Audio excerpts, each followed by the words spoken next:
भक्तों, अगर शनि महाराज की कुदृष्टि किसी भी भक्त पर पड़ जाए तो उसके सभी सुखों का नाश होना तय है। अगर आप चाहते हैं कि कुदृष्टि शनि देव की कभी भी आप पर ना पड़े, आपका जीवन हमेशा सुखद हो और उनकी असीम कृपा आप पर बनी रहे, तो आप शनि देव के इस प्रबल मंत्र का जाप अवश्य करें, क्योंकि यह मंत्र बहुत ही प्रबल और शक्तिशाली मंत्र है। इस मंत्र के नियमित 108 बार जाप करने से जीवन में आ रही बाधा और दुर्भाग्य समाप्त होता है। व्यक्ति की मनोकामनाएं शीघ्र ही पूरी होती हैं। घर में सुख शांति, धन और सौभाग्य बना रहता है। इसलिए प्यारे भक्तों, आप इस मंत्र का जाप अवश्य करें और सच्ची श्रद्धा के साथ करें, क्योंकि इस मंत्र के नियमित 108 बार जाप करने से आपका जीवन सुखों से भर जाएगा और शनि देव की कुदृष्टि कभी भी आप पर नहीं पड़ेगी।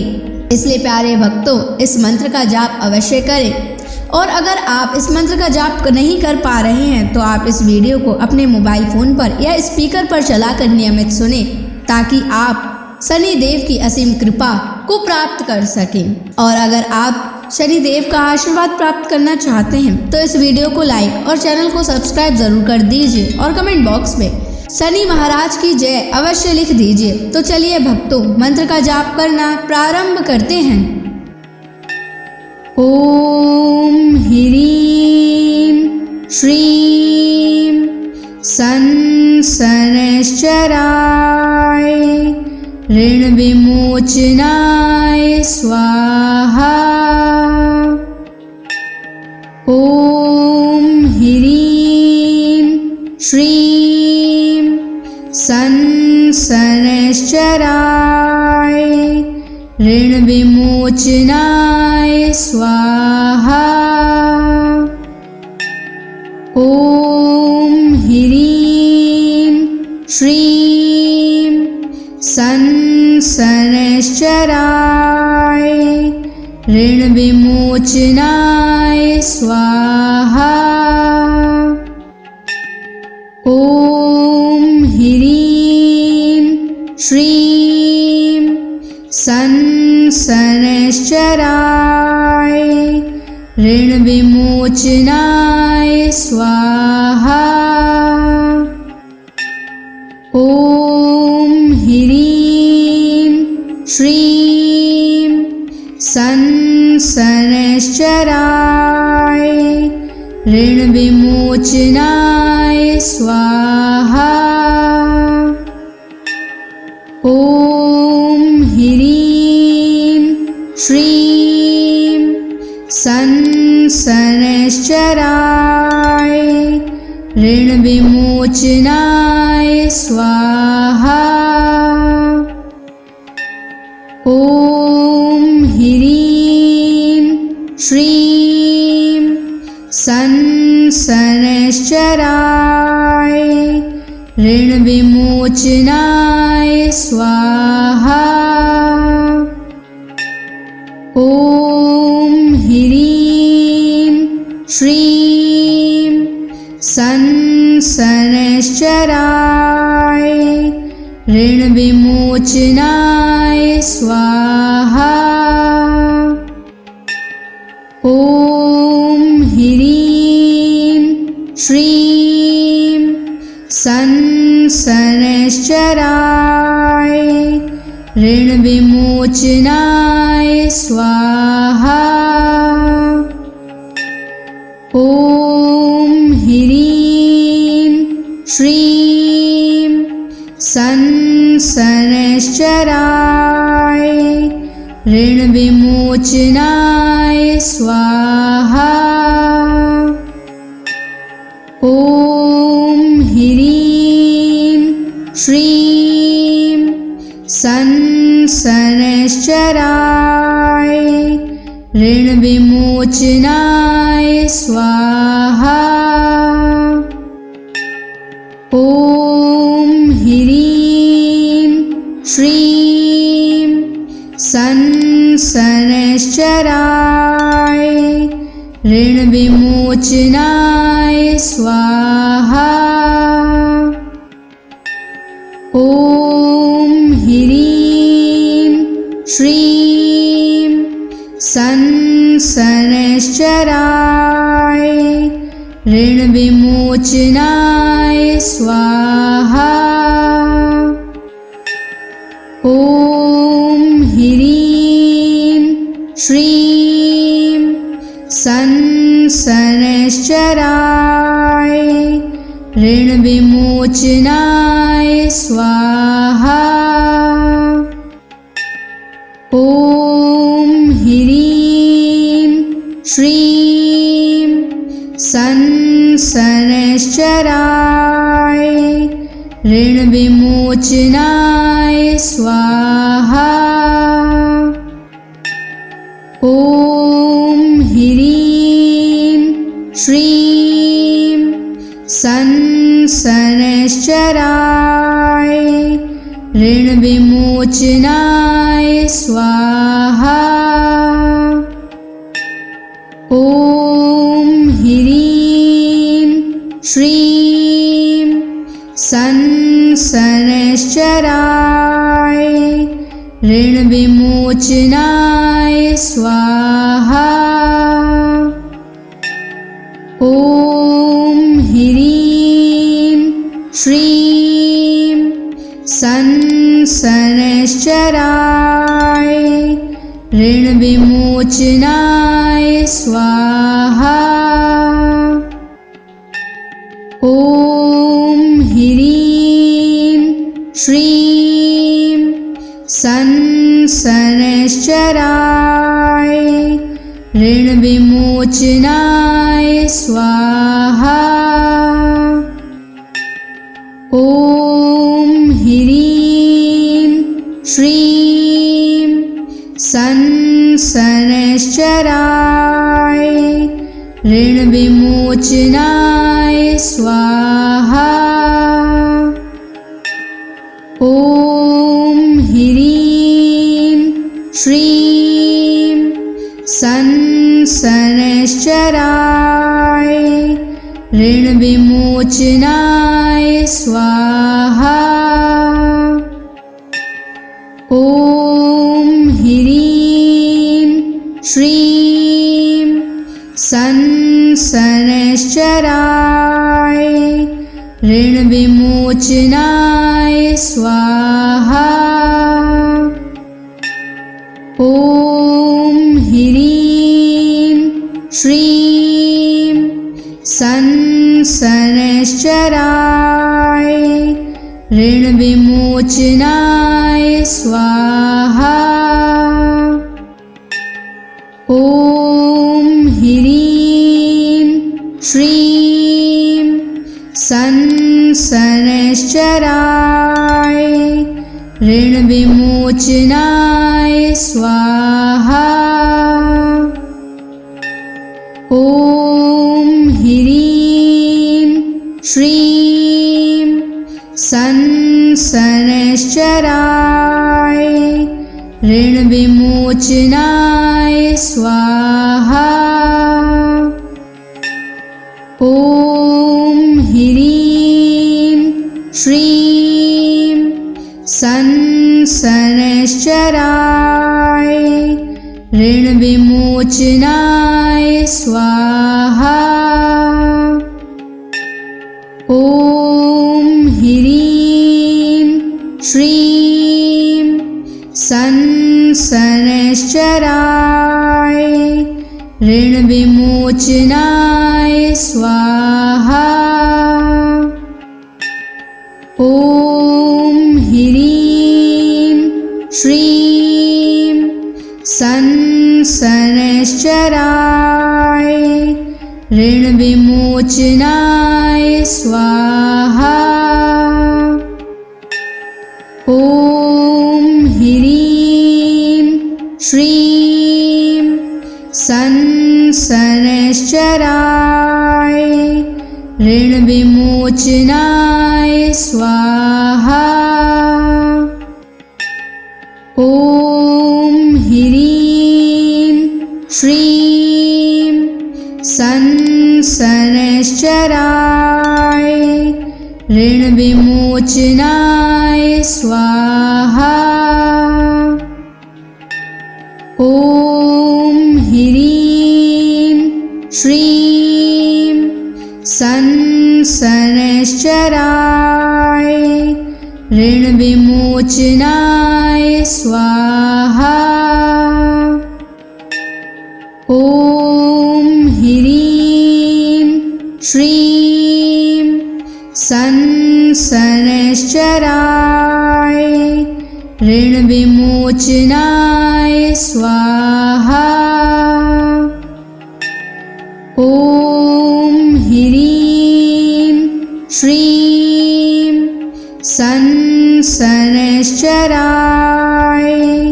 ऋणविमोचनाय स्वाहा।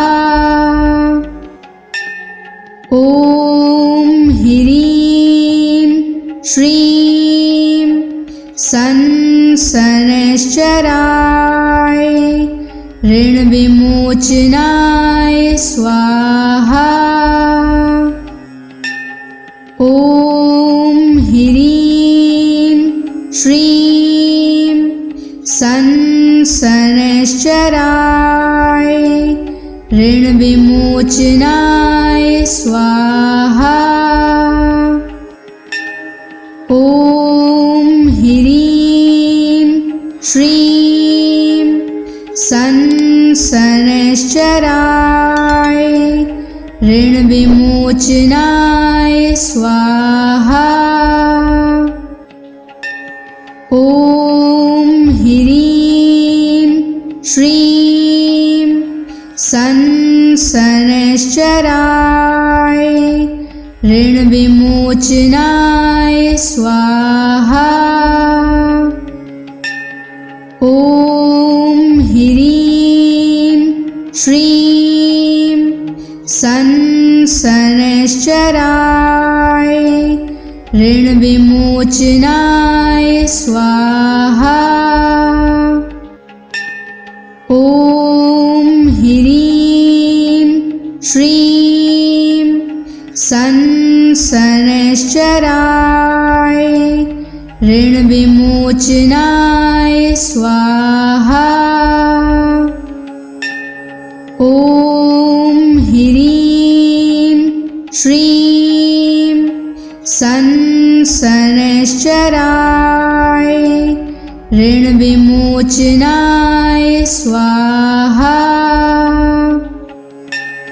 ॐ ह्रीं श्रीं शनैश्चराय ऋणविमोचनाय स्वाहा। ॐ ह्रीं श्रीं शनैश्चराय ऋणविमोचनाय स्वाहा। ॐ ह्रीं श्रीं शनैश्चराय ऋणविमोचनाय स्वाहा। ॐ ह्रीं श्रीं शनैश्चराय ऋणविमोचनाय स्वाहा। ॐ ह्रीं श्रीं शनैश्चराय ऋणविमोचनाय स्वाहा। ॐ ह्रीं श्रीं शनैश्चराय ऋणविमोचनाय स्वाहा। ॐ ह्रीं श्रीं शनैश्चराय ऋणविमोचनाय स्वाहा।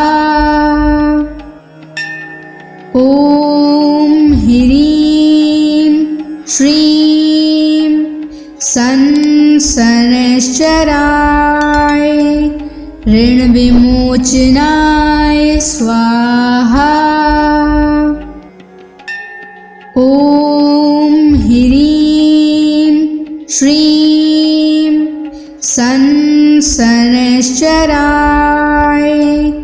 ऋण विमोचनाय स्वाहा। ॐ ह्रीं श्रीं शनैश्चराय ऋण विमोचनाय स्वाहा। ॐ ह्रीं श्रीं शनैश्चराय ऋण विमोचनाय स्वाहा।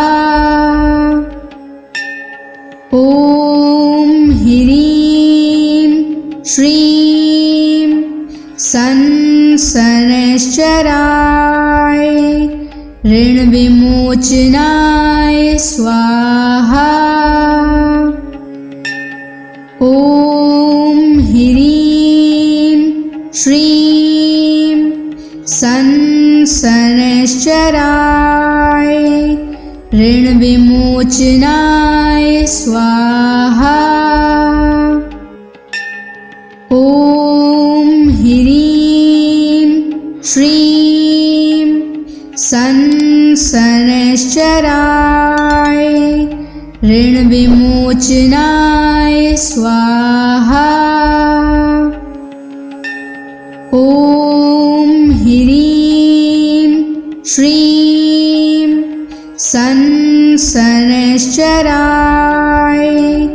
ऋण विमोचनाय स्वाहा। ॐ ह्रीं श्रीं शनैश्चराय ऋण विमोचनाय स्वाहा। ॐ ह्रीं श्रीं शनैश्चराय ऋण विमोचनाय स्वाहा। ॐ ह्रीं श्रीं शनैश्चराय ऋण विमोचनाय स्वाहा। ॐ ह्रीं श्रीं शनैश्चराय ऋण विमोचनाय स्वाहा। ॐ ह्रीं श्रीं शनैश्चराय ऋण विमोचनाय स्वाहा। ॐ ह्रीं श्रीं शनैश्चराय ऋण विमोचनाय स्वाहा। ॐ ह्रीं श्रीं शनैश्चराय ऋण विमोचनाय स्वाहा। ॐ ह्रीं श्रीं शनैश्चराय ऋण विमोचनाय स्वाहा। ॐ ह्रीं श्रीं शनैश्चराय ऋण विमोचनाय स्वाहा। ॐ ह्रीं श्रीं शनैश्चराय ऋण विमोचनाय स्वाहा। ॐ ह्रीं श्रीं शनैश्चराय ऋण विमोचनाय स्वाहा।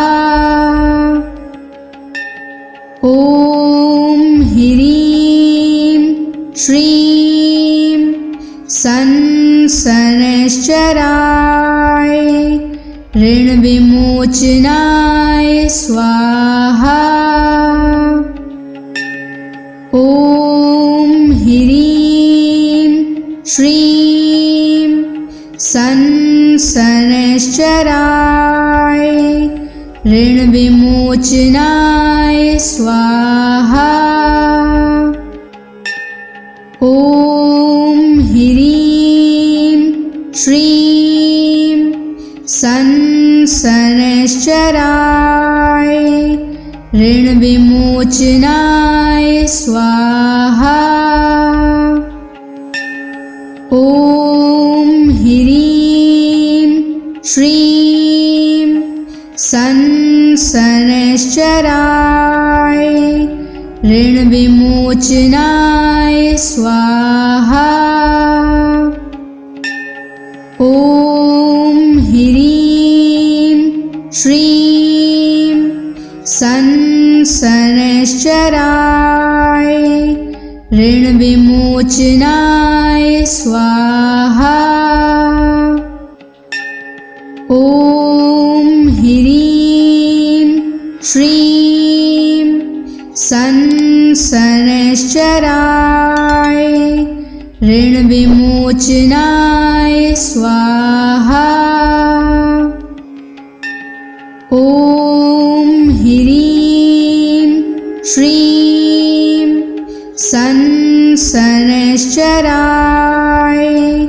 ऋणविमोचनाय स्वाहा।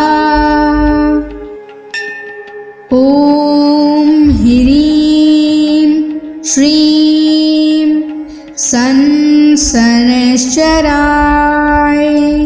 ऋणविमोचनाय स्वाहा।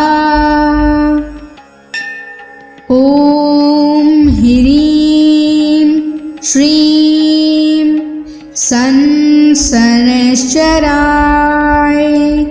ऋणविमोचनाय स्वाहा।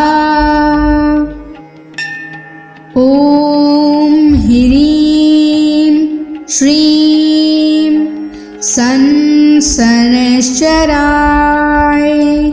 ऋणविमोचनाय स्वाहा। ॐ ह्रीं श्रीं संसनश्चराय ऋणविमोचनाय स्वाहा। ॐ ह्रीं श्रीं संसनश्चराय ऋणविमोचनाय स्वाहा। ॐ ह्रीं श्रीं संसनश्चराय ऋणविमोचनाय स्वाहा। ॐ ह्रीं श्रीं संसनश्चराय ऋणविमोचनाय स्वाहा। ॐ ह्रीं श्रीं संसनश्चराय ऋणविमोचनाय स्वाहा। ॐ ह्रीं श्रीं संसनश्चराय ऋणविमोचनाय स्वाहा। ॐ ह्रीं श्रीं संसनश्चराय ऋणविमोचनाय स्वाहा। ॐ ह्रीं श्रीं संसनश्चराय ऋणविमोचनाय स्वाहा। ॐ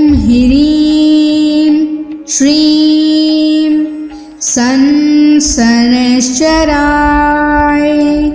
ऋणविमोचनाय स्वाहा। ॐ ह्रीं श्रीं शनैश्चराय ऋणविमोचनाय स्वाहा। ॐ ह्रीं श्रीं शनैश्चराय ऋणविमोचनाय स्वाहा। ॐ ह्रीं श्रीं शनैश्चराय ऋणविमोचनाय स्वाहा। ॐ ह्रीं श्रीं शनैश्चराय ऋणविमोचनाय स्वाहा।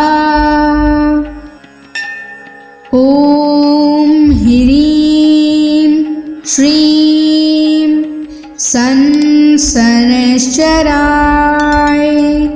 ऋणविमोचनाय स्वाहा। ॐ ह्रीं श्रीं शनैश्चराय ऋणविमोचनाय स्वाहा।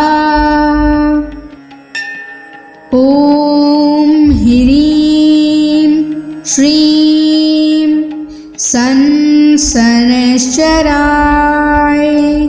ऋणविमोचनाय स्वाहा। ॐ ह्रीं श्रीं शनैश्चराय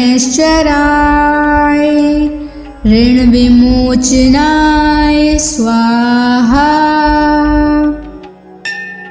ॐ ह्रीं श्रीं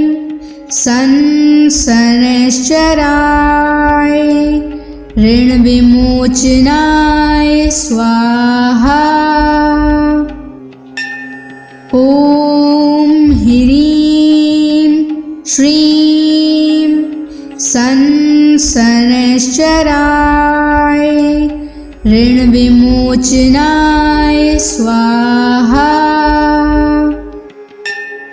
ॐ ह्रीं श्रीं शनैश्चराय ऋणविमोचनाय स्वाहा। ॐ ह्रीं श्रीं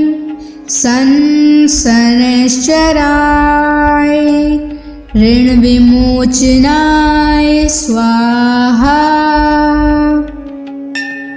ॐ ह्रीं श्रीं शनैश्चराय ऋणविमोचनाय स्वाहा। ॐ ह्रीं श्रीं शनैश्चराय ऋणविमोचनाय स्वाहा। ॐ ह्रीं श्रीं शनैश्चराय ऋणविमोचनाय स्वाहा। ॐ ह्रीं श्रीं शनैश्चराय ऋणविमोचनाय स्वाहा। ॐ ह्रीं श्रीं शनैश्चराय ऋणविमोचनाय स्वाहा। ॐ ह्रीं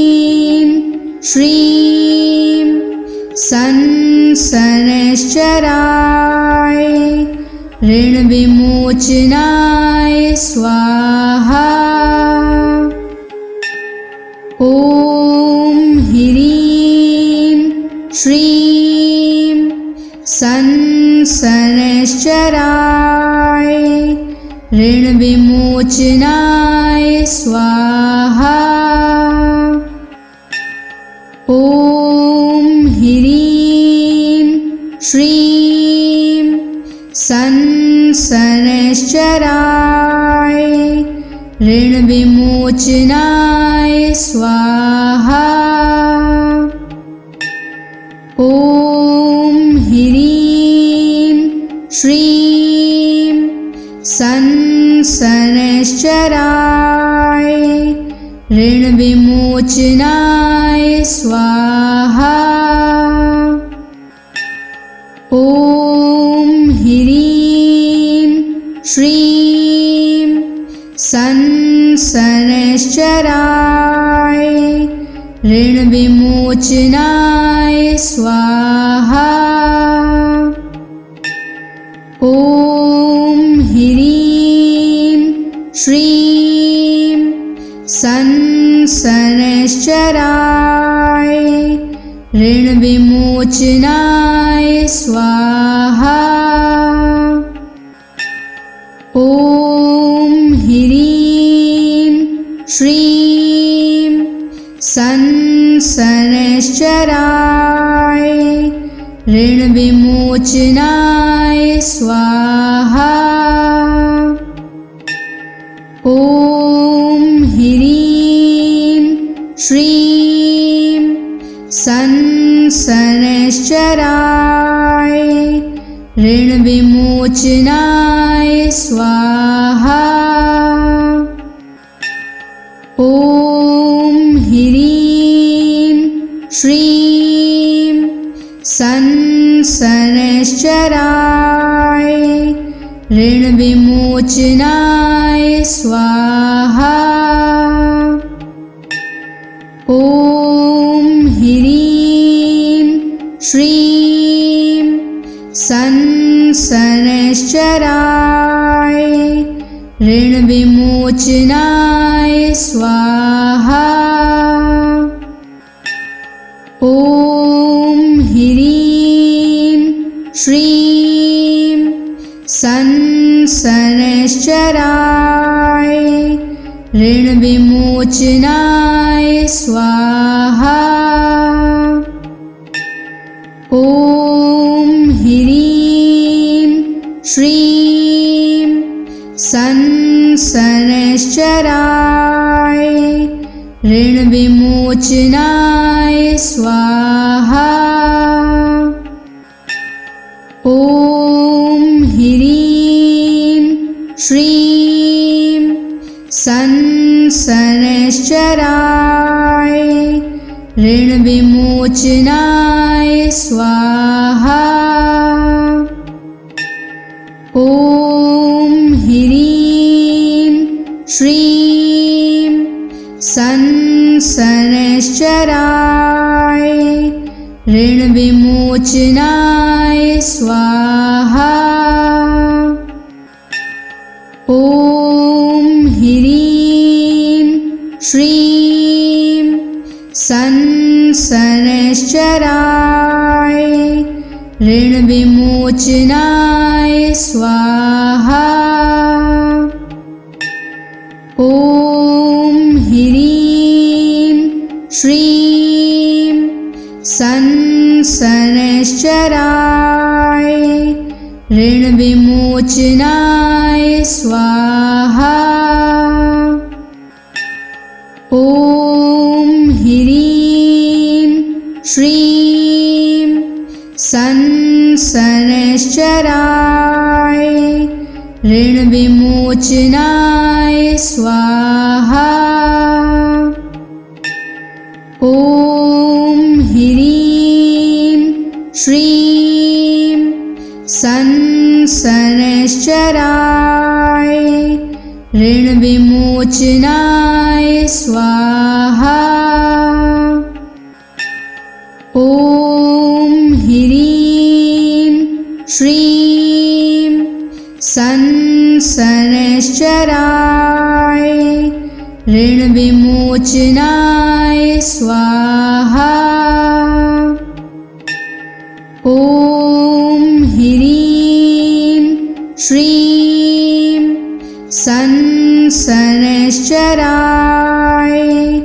ऋणविमोचनाय स्वाहा। ॐ ह्रीं श्रीं संसनश्चराय ऋणविमोचनाय स्वाहा। ॐ ह्रीं श्रीं संसनश्चराय